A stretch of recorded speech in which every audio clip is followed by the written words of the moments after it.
Oo, nagkamali siya. It really feels like home nang makabalik siya sa bahay ni Xandro.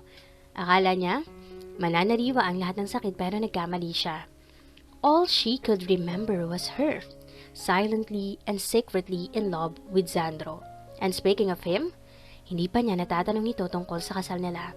How could he say that she is still his wife when she already signed the annulment papers that she sent him? Akala niya, aprobado na ito as per Attorney Constantino, the Fajardo family's lawyer. Then, realization hit her. Wala talaga sa plano nito na ipawalang bisa ang kasal nila. So, you didn't get our marriage to be annulled, huh? Sikmat niya rito.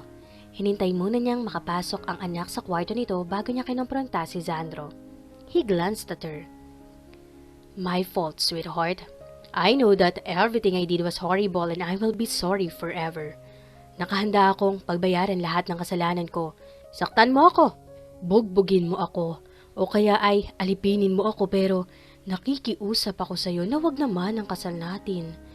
Hindi ko makakayanan na mawala ka. Nangako ako noong ikasal tayo na magsasama tayo sa hirap o ginhawa and I intend to keep that promise. Hindi niya alam kung matatawa o maiinis sa itsura nito. Was it pain or guilt? Hindi na siya umimik pa dahil sa totoo lang ay hindi rin naman niya alam kung ano ang isasagot dito. Pupunta na sana siya sa dating kwarto na inookupan niya ng mapagtanto niyang naroon ang kanilang anak. Saan nga pala ang kwarto ko? Tanong niya. In my room. Sagot ni Xandro. What? Yes, we only have 3 rooms here, remember? We both have our own room and the other one. I decided to convert as my working place. And right now, si Jared ang umuokupa ng kwarto mo. That means no more spare room for you. Kaya sa kwarto ko ikaw muna. Lalo siyang nairita na makita niya ang ngiti sa labi nito. Mga plano mo? Sita niya rito. Sweetheart, nagkunwari siyang walang narinig. Nagpatiuna na siya sa kwarto at talagang kanina pa niya gustong magpahinga. Napansin niyang nakasunod dito sa kanya. She decided to take a shower bago magpahinga. Nakita niya nakasunod ito ng tingin sa bawat niyang galaw.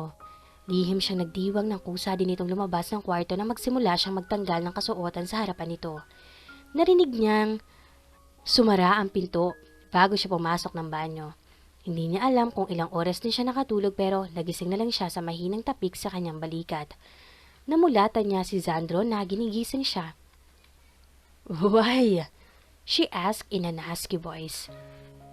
Nag-aalala lang kasi ako eh. Kanina ka pa kasing tulog. Gutom ka na ba? Kain ka na.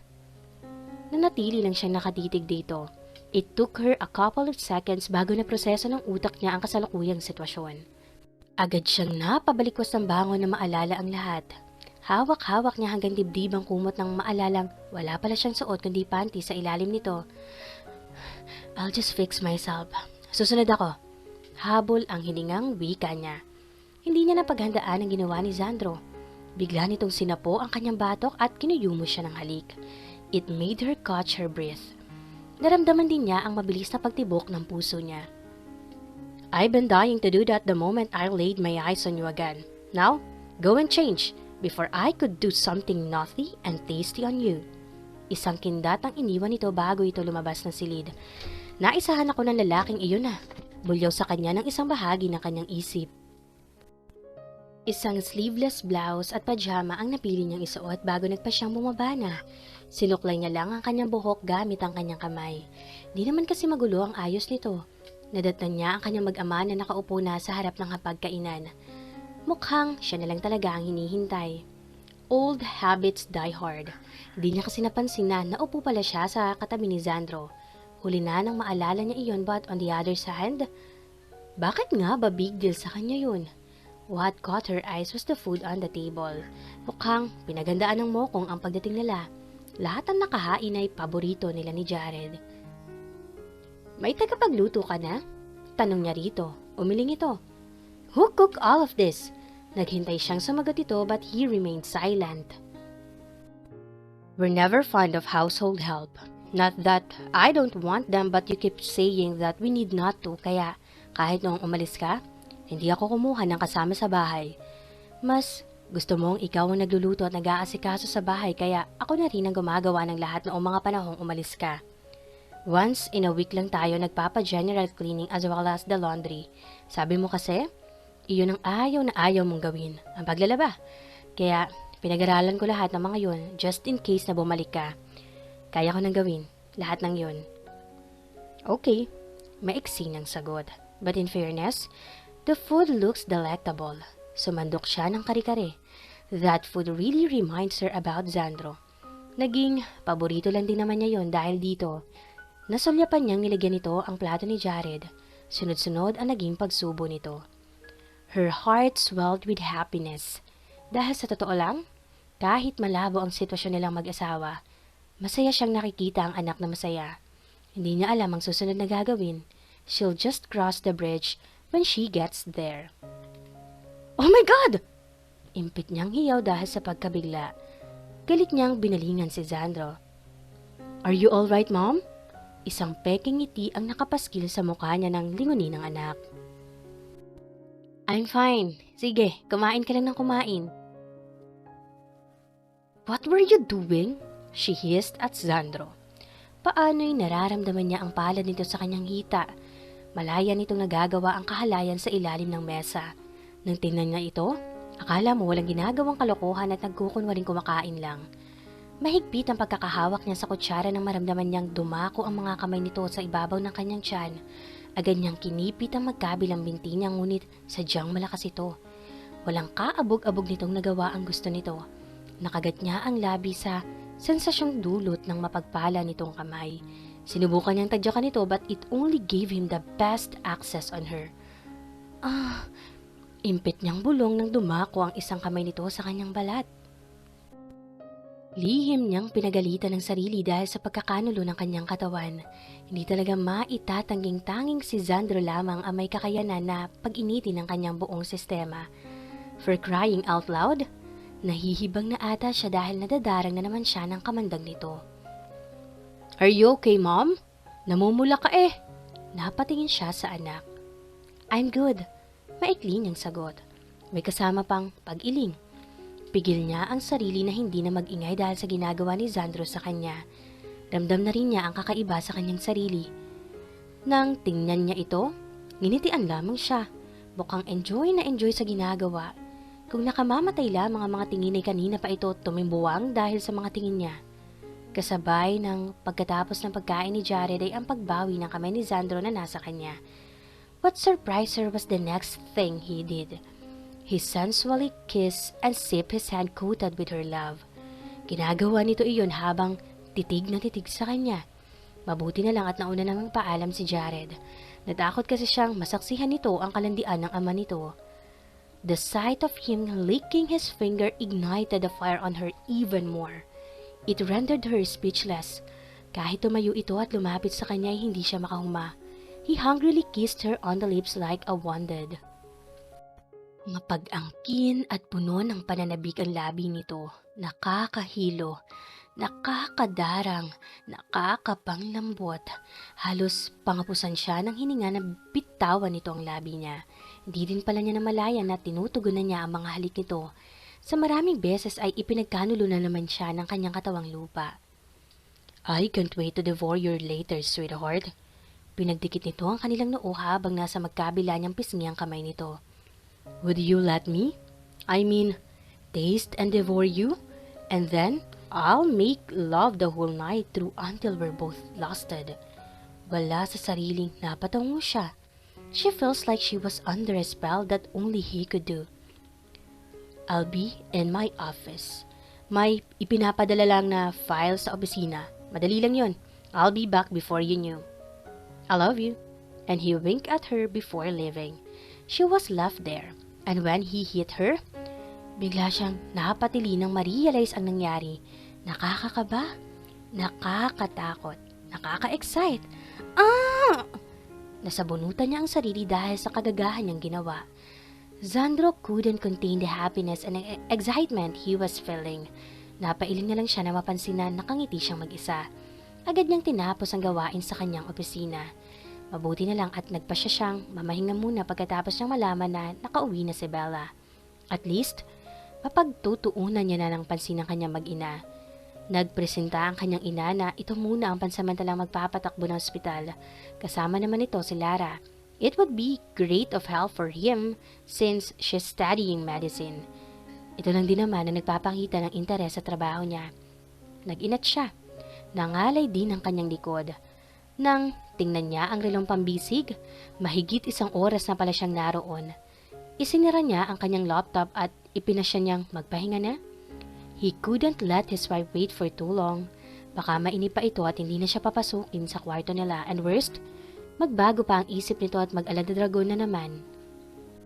But he was really surprised nang sumang-ayon ito nang tanongin niya kanina if he could have her later this night. Pinagpapala pa rin naman siya ng Panginoon kahit paano.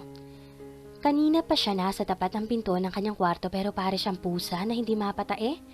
Abot-abot ang kabang nararamdaman niya. Halos marinig na niya ang pagtibok ng puso dahil sa pagragasa ng kanyang mga emosyon. Huminga siya ng malalim bago hinawakan ang seradura ng pinto. Akala niya ay madarat na niyang tulog na ang asawa. Hindi pa pala. Nakasandal ito sa may headboard ng kama at nagbabasa ng libro. Nag-angat lang ito saglit ng tingin at bumalik na sa pagbabasa. Ni hindi na ito nag-abala pang tingnan siya. Nagdiretso na lang siya ng banyo upang maligo. Nang mabawasan na rin ang init na kanyang nararamdaman. Lalo lang kasing nagningas ang apoy na nasa katawan niya pagkapasok pa lang niya ng kwarto. Naamoy niya kasi ang natural na bango ng asawa. Umahalimuyak din ang amoy ng lavender soap at body wash na gamit nito. Mukhang hindi pa rin nagbabago ang taste nito. He just remembered her using the same when they were still together. Lalo tuloy siyang na-excite sa mga pwedeng mangyari. Nadatnan pa rin niyang nagbabasa ang asawa pagkatapos niyang maligo. Wala ni isa sa kanila nagtangkaman lang na magsalita.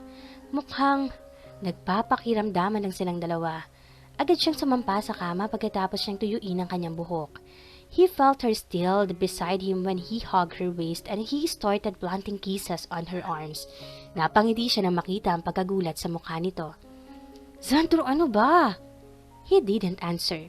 He just continued kissing her from her arms to her shoulders. Pasimple din niyang ipinasok ang kanang kamay sa ilalim ng suot nitong blouse. At nang wala na siyang makuhang pagtanggi mula rito ay nagdire-diretso na ang kanyang kamay sa tutok nito. Tumingala siya upang tingnan ang mukha ng asawa. Nagkatitigan sila. Their eyes both full of love. Nabitawan na rin ito ang hawak na libro at ang kamay nito ay mahigpit nang nakakapit sa kobre kama. Mas pinagbuti niya ang paghagod sa katawan ng asawa nang marinig niya ang impit nitong ingay. Sandro, sambit nito sa kanyang pangalan. The sound of his name coming from her mouth made his alive even more. Hindi na siya nakapagpigil pa. Agad niyang sinunggaba ng asawa at nagmamadaling inalis pa itaas ang suot nitong blouse. Too bad. She doesn't have a bra underneath so he fested on her chest. Both were perfectly fit on his hands na para bang sinadya yung gawin para lang sa kanya. Only his. His mouth invaded one of her and he sipped her taunted and her raisin making her whimper with much happy. Ang isa niyang kamay ay naghanap na ng daan papunta sa ano nito. And when he found it, he caught the part that made her sound even more. He touched his hands under her cloth and made his way down there. Naramdaman niya ang paninigas ng katawan ng asawa. Napahigpit din ang kapit nito sa kanya. Bahagya pang nakaawang ang labi nito na wari ay nag-aanya niya sa halikan nito. And that's what he did. It felt like heaven when he captured her lips lalo na at naramdaman niya ang pagtugon nito. Their kiss was fiery, hot, and intense, na para bang katapusan na ng mundo at kailangan na nilang sulitin ang panahon na iyon. Napabulong ang dalaga nang bumaba ang halik niya mula sa labi nito papaba sa leeg hanggang sa chest nito. Sabay niyang pinagpala ang magkabilang kayamanan nito. Ang isa ay sa loob ng kanyang bibig at kinakagat-kagat iyon samantalang ang isa ay sakop ng kanyang mga kamay. His lips traced down up to her belly, and he could almost hear her grasp her breath when he started tasting and savoring her navel. Panay ang halinghing at bulong ni Bella na lalong nagbibigay ng gana sa katawan niya. Lalo niyang pinag-igi ang pagsamba rito. He could taste her love at it ignited him even more. Napahiyaw si Bella. Nakakapit ang kamay nito sa kanyang buhok at halos ipagduldulan iyon sa sarili nito. I want you now. Sino ba siya para tumanggi? In one swift move, he was already there, dancing in a rhythm that only the two of them knows. He started dance slowly, feeling the warmth of him. Gusto niya kasing namnamin ang pakiramdam nito na nakapalibot sa kanya. Napakagaan at nakakabaliw. Panay ang bulong ng asawa habang may ginagawa siya dito. Naging mapusok na rin ito at sinasabayan ng kanyang bawat pagtrabaho. He groaned. Hindi pa siya nakontento at pinatagilid ito sa kanya. He heard her scream in happiness when he wildly danced, habang ang dalawa niyang kamay ay abala sa pagkabilaan nito. Napakasarap na sensasyon ang bumabalot sa buo nilang sistema. Walang kahulilip na ligaya.